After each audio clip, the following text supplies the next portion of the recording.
everybody. This is Rich Sports Talk, broadcasting on SoundCloud, TuneIn, Spreaker, and available for download on iTunes and Apple Podcasts. Thank you so much for joining us here today. I'm Nolan Rich. If you'd like to get in contact with the show, please reach out at Rich Sports Talk on Twitter, Facebook, and, of course, using our email, richsportstalk@gmail.com. One story we're going to cover today, for anyone that's listening to the show, you know I'm a fan of the New York Jets.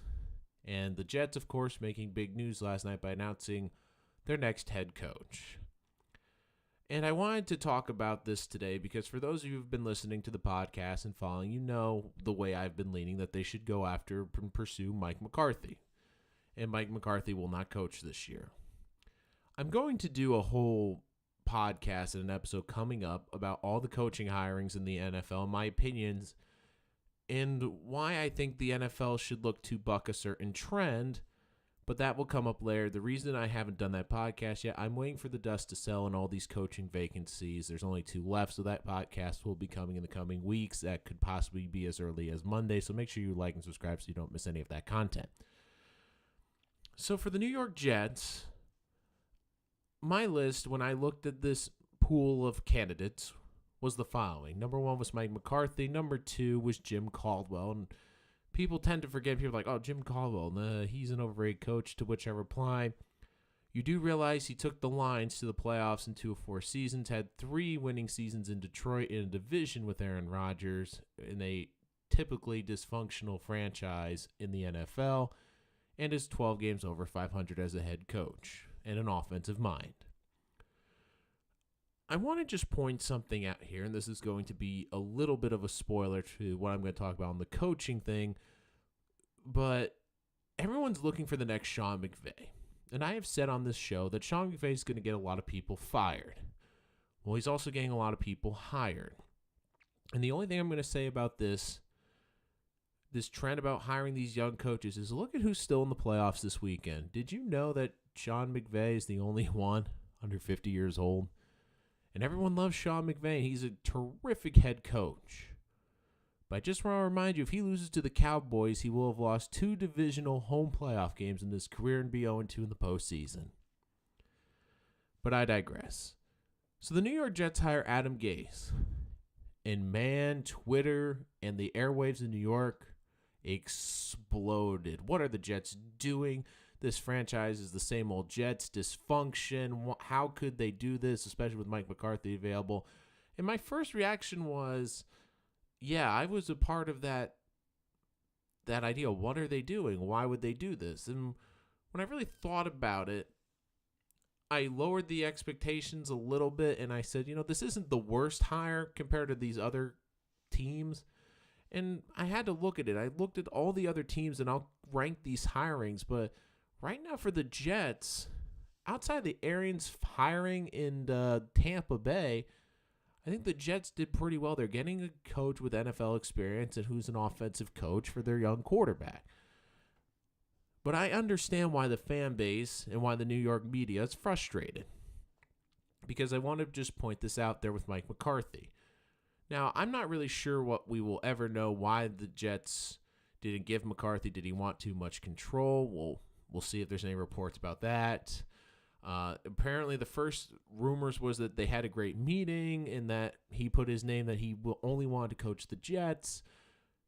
But I knew that McCarthy wasn't going to be the Jets coach because he put that out there in the media. And the longer that dragged on, you could just tell that if the Jets really want him, I think they would have pounced on him a lot quicker. And my thoughts were on the whole situation. And Mike McCarthy, I understand people have been negative about Mike McCarthy, and I just want to say this about him. He's won over 120 games. He has a 62% winning percentage, and he's won 6 division titles and a Super Bowl with the Green Bay Packers. And my favorite thing that people are discrediting for is developing a quarterback. And Adam Gase, the biggest thing that the Jets are selling is that he will develop Sam Darnold. Here's the biggest problem I have with Gase over McCarthy. What quarterback has Gase really developed? Now, he's helped quarterbacks. Jay Cutler had his best year under him. Ryan Tannehill looked his best under Gase. I'm not arguing that. And he made Matt more successful for the limited run when he was in Miami. But the biggest thing they always said was, well, Gase was great with Peyton Manning. Well, Peyton Manning's just a great quarterback. You can make someone better, but I don't think a lot of these guys were really developed by Gase. People keep saying, well, Mike McCarthy's out of touch. He can't develop a young quarterback. Man, remind you, he helped develop Aaron Rodgers. And he took a lot of heat for this. People seem to have a short-term memory because this was the guy who helped Brett Favre resurrect his career. And when Brett was playing the, well, I'm not sure if I want to come back and play card, McCarthy stuck with his guns, and he said, look, I'm going with Aaron Rodgers. I'm going with Aaron Rodgers. And people in Green Bay gave him flack for it. You can't replace Brett Favre. He's a legend. He's the greatest quarterback we're ever going to have. But McCarthy developed Aaron Rodgers into a Super Bowl winning quarterback. Adam Gase turned the Dolphins into a 23-25 franchise. There are warning signs, and for people that say Jet fans are clueless, they're pretty smart in terms of they can see the difference between Mike McCarthy and Adam Gase. And one of the things I always say about an organization is they shouldn't dictate to the fans. They shouldn't make a decision based on what the fans want. They need to make the best decisions for what they feel is the best path for the organization. And I give the Jets credit for the Gase hiring in this regard. They didn't make this hiring on public opinion because if they did, it would be Mike McCarthy.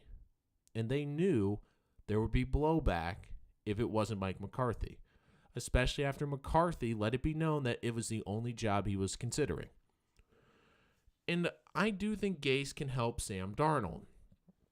One of the positives about the Gase signing is it looks like they are looking at Greg Williams, the former Browns head coach and defensive coordinator, and Vance Joseph. Now, collectively as a staff, if they could get Joseph or Williams as the defensive coordinator and Gase as the offensive coordinator and the head coach, I think you would have to agree that the coaching staff as a whole is better than Todd Bowles' staff last season. And it does seem that Sam Darnold really likes Adam Gase and what Adam Gase is selling. But there are a lot of warning flags. 2 games under 500, and the biggest stat to me is this team, they never finished above 17th in the NFL in yards or points when Adam Gase was the head coach. And now I know what you can say. Well, the Dolphins didn't give him pieces. They didn't have great players. Well, the Jets don't exactly have great players either.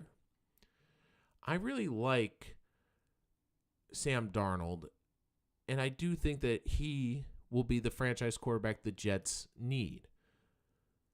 But the thing is, the Jets, they have to look at this as a win-now proposition.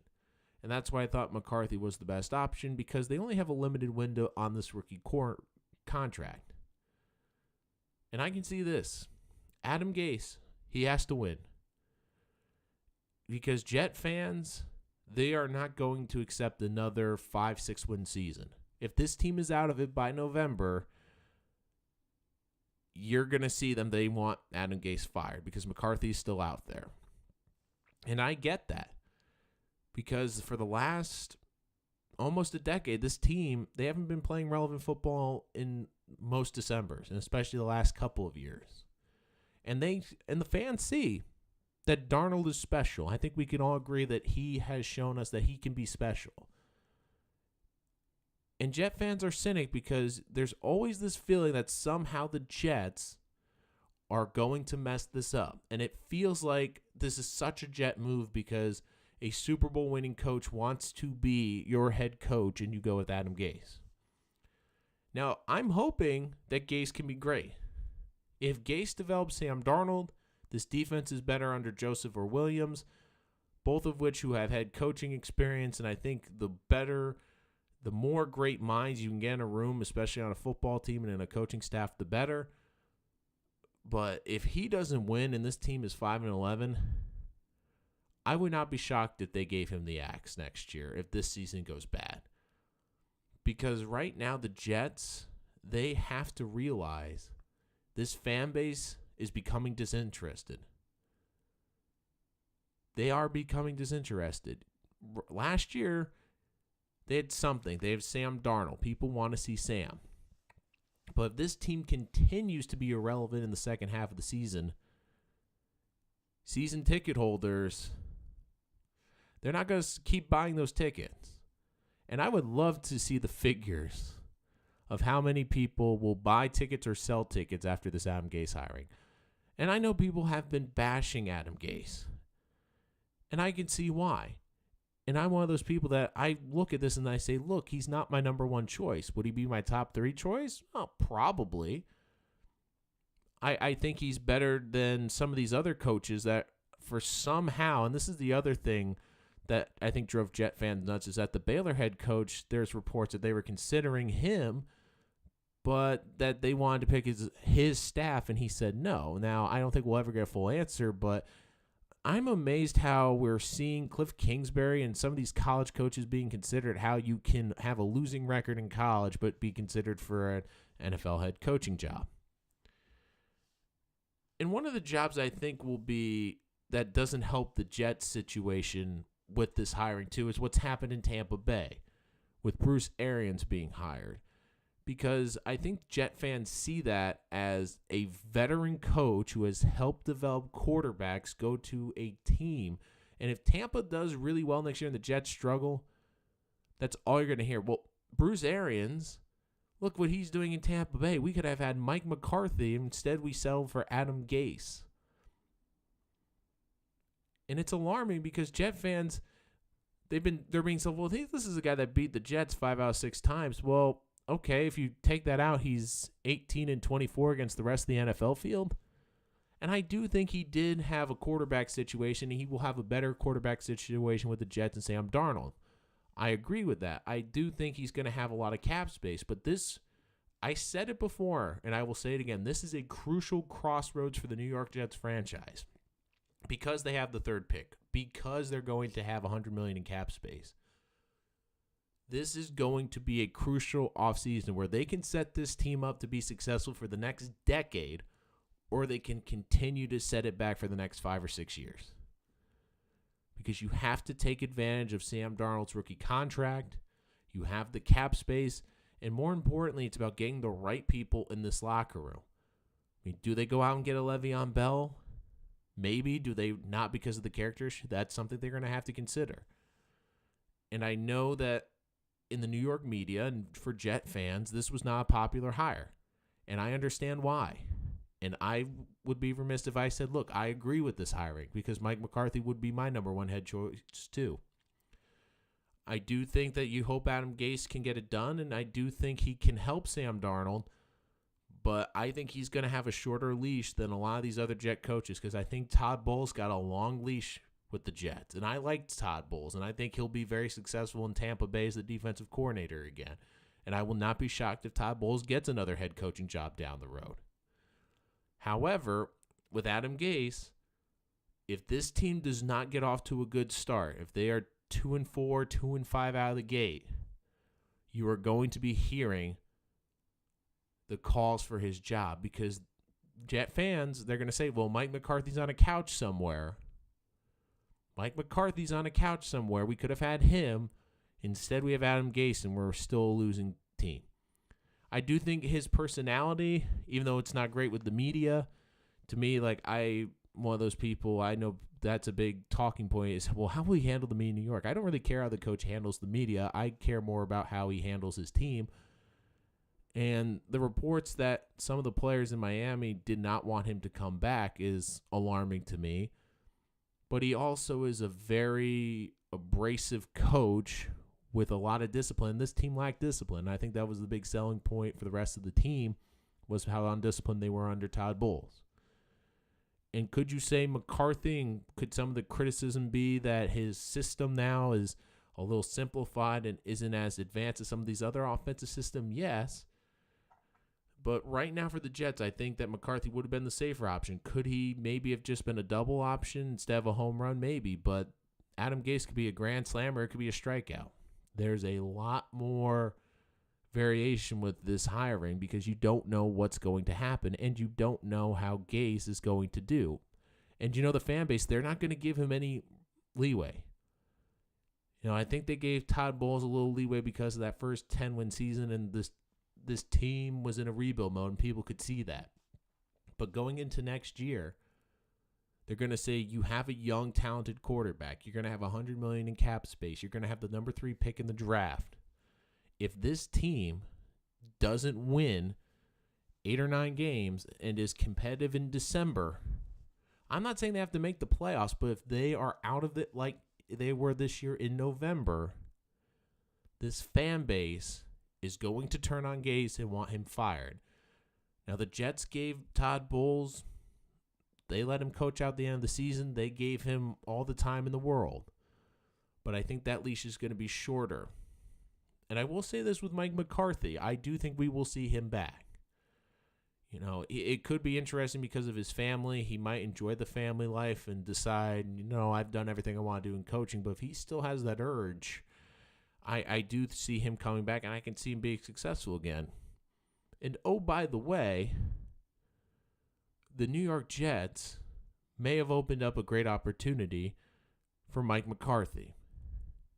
All I'm saying is, if Pat Shurmur doesn't do well with the Giants again next year, don't be surprised if you see the New York Giants go after Mike McCarthy, because he feels like he could be a coach of the New York Giants.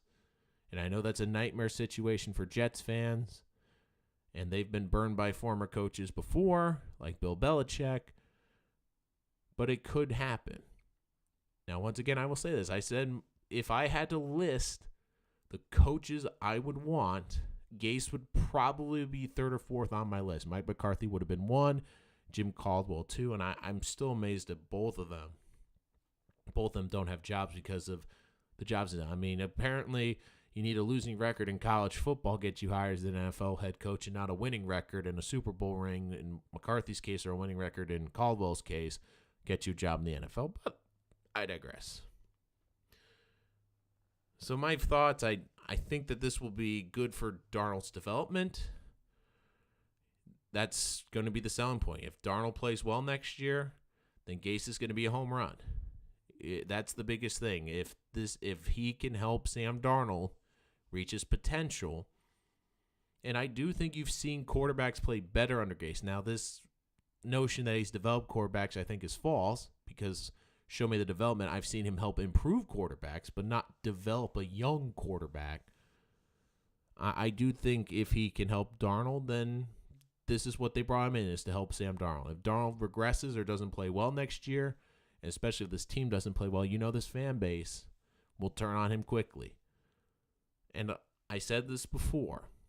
Ownership should not make moves based on what the fan base necessarily wants. But in this situation, I think that they have to realize that they have to get this right. And if they feel confident with Gase, so be it. But if it does not go well, this fan base, they will be ready to turn quickly on this head coach, because you had a Super Bowl winning coach available who wanted the job, and you gave it to Adam Gase. I think Gase can work. I think you've seen it in Miami. There's been flashes, and he was Sean McVay as an offensive coordinator before Sean McVay. I do think there is upside with him as a head coach. I did like a couple of things he did with Miami. Look, I understand the quarterback carousel with all the injuries he had to deal with in Miami, and I get all that, and I understand where people are coming from who say, well, when Tannehill was healthy, look what he did with Tannehill. Okay, I can understand that, and that's great. And I do think if he brings in Vance Joseph or Greg Williams, that as a collective staff, they will be a better coaching staff than last year. But there's not going to be a lot of leeway with this coaching hire, because the fan base is not happy with it, the vast majority of it. I don't think the media loves this hiring. And more importantly, they don't have excuses, because I said they have the high pick, they have the cap space, they have a rookie quarterback under contract. I think the expectations are, I don't think even necessarily playoffs. Be competitive, be in the playoff race late in the season. I think that's the goal for the Jets. And I think Gase, if he can help Darnold, then this could possibly be one of these underrated hirings. Maybe it just didn't work out in Miami because of his personality with the front office, and you hope maybe now in his second chance he's learned a couple things from that first stop. I mean, it's not the worst hiring the Jets could have made. I still will never get why Cliff Kingsbury got the job in Arizona, but it's not the worst hiring. I think that the Jets could have done better. I think collectively the staff will be okay. But the big thing with Gase is he's got to win games, and he's got to develop Sam Darnold, because this fan base, they're not going to give him leeway. This isn't a 3-year rebuilding process where you're going to give the coach 3 years. This is, okay, hit the ground running. If this coach is 4-12, 5-11 the first year, you know there's going to be calls for his head after 1 year. Because the optics of this are bad, because they say he's an offensive genius, but offensively, statistically, his team is barely out of the bottom of the league in terms of points or yards. Last year, 31st in points. And more importantly, you look at this hiring, it's a division rival, fired this coach. He was sub 500 for his career, and now you've brought him in. The optics, and I understand, the optics are bad. They are not good optics for this hiring. But if they feel convicted that this guy can help develop their young quarterback and make him into what they believe he can be, and that he's grown as a head coach, because he's still young, he's only 40 years old, and they feel that he can put together a good staff, because it looks like, I always say this with the offensive coaches, you see how Matt Nagy worked in Chicago, but he also had a great defensive coordinator who just got the Denver job. You can have a great offensive coordinator, but you need to have a good defensive coordinator if you're the offensive guy. And looking at the two Jets possibilities with Greg Williams or Vance Joseph, I think that collectively as a staff, they will be better than they were as a coaching staff last year on both sides of the ball. And that, to me, will be huge.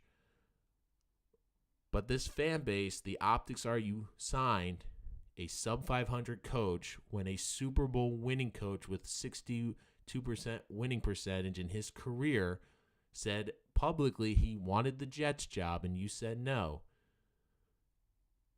Gase has to hit the ground running, because if he doesn't get off to a fast start, this team's out of it by November, it's going to get ugly in New York. That's going to do it for this episode of Rich Sports Talk. Thank you so much for joining us. Once again, I'm going to do a review of all the head coaching hirings, just waiting until Miami makes their decision, and go over every hiring, including how Cliff Kingsbury might be a little unconventional with that first overall pick and how that could affect the draft. Of course, we'll talk about all that, and draft process just about to get underway. We'll have mock drafts coming out throughout the spring. So if you love NFL draft talk, make sure to stick it here and listen. Well, of course, we'll keep talking about the NFL. Fourth and goal next week after the divisional round, and my picks for the division coming up. Last week 4-0, so if you want to figure out who I'm picking this weekend, make sure to stay tuned, like and subscribe to Rich Sports Talk. But until next time, I'm Nolan Rich. Thank you so much for joining us.